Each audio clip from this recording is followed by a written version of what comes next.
সেই সামান্তা, ওই সামান্থাকে নিয়ে এখন নেট দুনিয়ায় তোলপাড়া। ভিডিওটি শেষ পর্যন্ত দেখার আহ্বান জানিয়েছি। ইসলামী জীবন বিধান, হিজাব ও শালীনতা নিয়ে আমি ফয়সাল আহমেদ।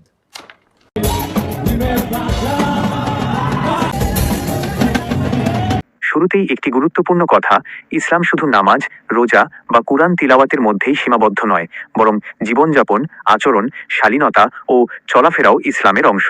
কোনো মুসলিম বোন যদি হিজাব পরে, পুরুষদের মিশ্র প্রোগ্রামে নাচের মতো বডি ল্যাঙ্গুয়েজ করে, আনন্দ উল্লাসের পরিবেশে ড্রাম বা বাদ্যযন্ত্র বাজায়, তাহলে বিষয়টি শুধু হিজাব আছে কি নেই এতটুকুর মধ্যে সীমাবদ্ধ থাকে না। এখানে পর্দা, শালীনতা, ফিতনা ও ইসলামী আদর্শ সবকিছুই বিবেচনায় আসে। আল্লাহ তাআলা বলেন, মুমিন পুরুষদের বলুন তারা যেন তাদের দৃষ্টি সংযত রাখে এবং লজ্জাস্থানের হেফাজত করে। আর মুমিন নারীদেরও বলুন তারা যেন তাদের দৃষ্টি সংযত রাখে এবং শালীনতা বজায় রাখে। সূরা নূর আয়াত 30 থেকে 31। আর আল্লাহ তাআলা নারীদেরকে এমন ভঙ্গিতে চলাফেরা ও আচরণ করতে নিষেধ করেছেন যা দৃষ্টি আকর্ষণ বা ফিতনার কারণ হতে পারে। সূরা আহজাব আয়াত 32 থেকে 33। আমি আমার ধর্মের জন্য যা যা করা লাগে, নামাজ পড়া বা কোরআন পড়া যা যা আছে আর কি, আমি এই সাইডটা মেনটেন করেই আমি মিউজিক করছি। এখন কেউ যদি বলেন আমি তো নামাজও পড়ি, কুরআনও পড়ি, আবার মিউজিকও করি, তাহলে উত্তর হবে নামাজ ও কুরআন অবশ্যই অনেক বড় ইবাদত, কিন্তু ইসলাম শুধু কিছু ইবাদতের নাম নয়, বরং হারাম ও সন্দেহজনক বিষয় থেকেও বেঁচে থাকার শিক্ষা দেয়। কেউ ভালো কাজ করলেই সব কাজ সঠিক হয়ে যায় না। নামাজ পড়ি বলে যেমন সুদ হালাল হয়ে যায় না, তেমনি কুরআন পড়ি বলেও সব ধরনের কাজ বৈধ হয়ে যায় না। শুরুতেই বললাম যে মিউজিকটা আমার পেশা না, আমি এটা শখে বসে বাজাই। আবার কেউ যদি বলেন এটা তো আমার পেশা না, শখের বসে করি, তাহলে মনে রাখতে হবে কোনো কাজ শুধু শখের হলেই বৈধ হয়ে যায় না। অনেক মানুষ শখের বসেও ভুল কাজ করে, কিন্তু ভুল তো ভুলই থাকে। ইসলামে কাজের বৈধতা নির্ভর করে সেটা আল্লাহর সন্তুষ্টির মধ্যে আছে কিনা। শখ যদি শরীয়তের সীমা অতিক্রম করে, তাহলে সেটাকে শুধুই শখ বলে হালকা করে দেখার সুযোগ নেই।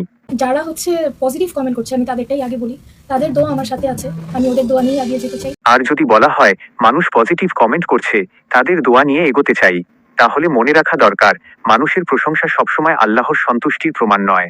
আজ মানুষ যেটাকে এন্টারটেইনমেন্ট বলে বাহবা দিচ্ছে, কাল সেটাই আখিরাতে জবাবদিহির কারণ হতে পারে। সোশ্যাল মিডিয়ার ক্ল্যাপ আর আখিরাতের হিসাব এক জিনিস না। লাইক কমেন্ট দেখে খুশি হওয়ার আগে আল্লাহ খুশি কিনা সেটাও ভাবা দরকার। আর যারা নেগেটিভ কমেন্ট করছে তাদের কাছেও আমি দোয়া চাই। আর তাদের নেগেটিভ কমেন্ট আসলে আমার কিছুই আসে যায় না। না, আমার কাছে এরকম কিছুই মনে হচ্ছে না, কারণ আমার বিগেস্ট সাপোর্ট হচ্ছে আমার বাবা। আর যদি বলা হয় আমার বিগেস্ট সাপোর্ট আমার বাবা মা, তাহলে অবশ্যই বাবা মায়ের সাপোর্ট বড় নিয়ামত। কিন্তু কিয়ামতের দিন প্রত্যেক মানুষকে নিজের আমলের জবাব নিজেকেই দিতে হবে। সেখানে ফলোয়ার, সাপোর্টার বা অডিয়েন্স কেউ কাজে আসবে না যদি আমল সঠিক না হয়। দুনিয়াতে মানুষ সাপোর্ট দিলেই আখিরাতে সেফ হওয়া যায় না। শেষ পর্যন্ত আল্লাহর কাছে হিসাব দিতে হবে। সমাপনী, বাদ্যযন্ত্রের বিষয়ে সহিহ হাদিসে ঈদ ও বিয়ের মতো কিছু সীমিত ক্ষেত্রে দফ ব্যবহারের অনুমতি পাওয়া যায়।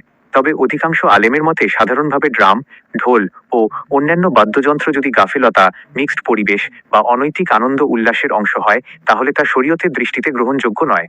তাই আমাদের উদ্দেশ্য কাউকে অপমান করা নয়, বরং কুরআন ও সুন্নাহর আলোকে ভুলকে ভুল বলা এবং নিজেদের সহ সবাইকে সতর্ক করা। আল্লাহ তাআলা আমাদের সবাইকে হিদায়াত, শালীনতা ও তাকওয়ার সাথে জীবন পরিচালনা করার তৌফিক দান করুন। আমিন।